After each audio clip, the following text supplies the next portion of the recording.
लेकिन अब जरा बात करते हैं सरहद की, क्योंकि सरहद पर कल सबकी नजर थी, यानी चीन और भारत के बीच फौजी कमांडर की बातचीत होनी थी। और उस बातचीत के दौरान क्या कुछ हुआ है, बड़ा दिलचस्प मामला सामने आया है, क्योंकि 13वें दौर की बातचीत मुकम्मल हुई है। और 13वें दौर की बातचीत जब मुकम्मल हुई है तो तकरीबन सुबह 10:30 बजे ये मुज़ाकरात शुरू हुई और शाम 7 बजे तक ये लगातार मीटिंग्स चली हैं। यानी सुबह 10:30 बजे दोनों तरफेन के कमांडर आमने सामने थे, बातचीत शुरू हुई और 7 बजे शाम कमरे से बाहर आए और इस तरीके से 13वें दौर की बातचीत जो है वो मुकम्मल हुई है। मेजर फोकस जो क्रॉप्स कमांडर का रहा है, जो मुज़ाकरात हुई है, उसमें डिसएंगेजमेंट हो, यानी फौजी वापस जाए और जो तनाव है वो खत्म किया जाए। लेकिन इस बार जो सबसे बड़ा मरकज था वो पेट्रोलिंग पॉइंट 15 था, जिसे आप PP-15 कह रहे थे। PP-15 के पास किस तरीके से पेशरफ्त की जाए, इस पर जो है वो सबकी नजर थी और इस सिलसिले में भारत सरकार और इंडियन आर्मी का मौक़िफ़ जो है वो सामने रखा गया है।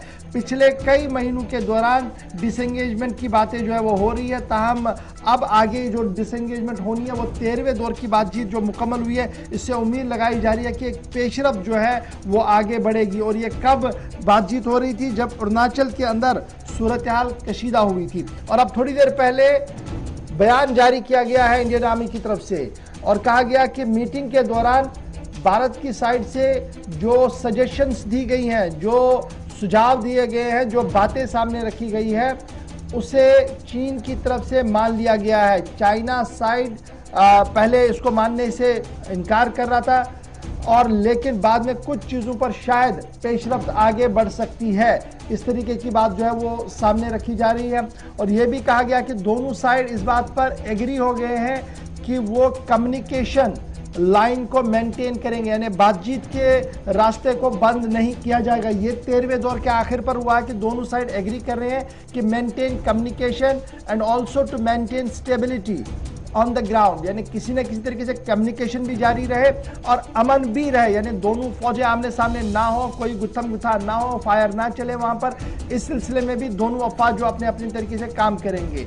और ये भी चीनी अफवाज को ये भी कहा गया है कि बायलैटरल मुज़ाकरात के ज़रिए से मसले का हल निकाला जाए और जितना आप इसको खींचेंगे उतना मामला जो है वो पेचीदा हो सकता है। लेकिन अब ये जो PP-15 वाला मामला है, इस पर कोई पेशरफ्त तो है हुई है, ये आज शाम तक पूरी डिटेल जो है वो सामने आएगी। फिलहाल बयान, जो शॉर्ट बयान इंडियन आर्मी की तरफ से अभी थोड़ी देर पहले जारी कर दिया गया है, उसमें साफ कर दिया गया कि मीटिंग हुई है, भारत की तरफ से कंस्ट्रक्टिव सजेशंस दी गई थी ताकि इस मसले का हल निकाला जा सके।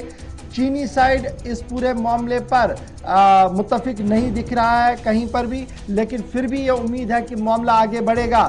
दूसरी बात जो कही गई है कि कम्युनिकेशन लाइंस और स्टेबिलिटी ऑन ग्राउंड को मेंटेन करने के लिए दोनों अफवाज की तरफ से बात कही गई है। यानी फिलहाल जो हमें उम्मीद ये थी कि PP-15 पर कोई बातचीत हुई होगी, क्योंकि रात देर गए इस तरीके की खबर आ रही थी, उस पर इंडियन आर्मी की तरफ से जो है वो स्टेटमेंट सामने आया है। और स्टेटमेंट में क्या कुछ कहा गया वो मैंने डिटेल्स आपके सामने रख दिया, क्योंकि थोड़ी देर पहले खबर रसाई इदारों की तरफ से ये स्टेटमेंट जो है वो जारी कर दिया गया है भारत की तरफ से।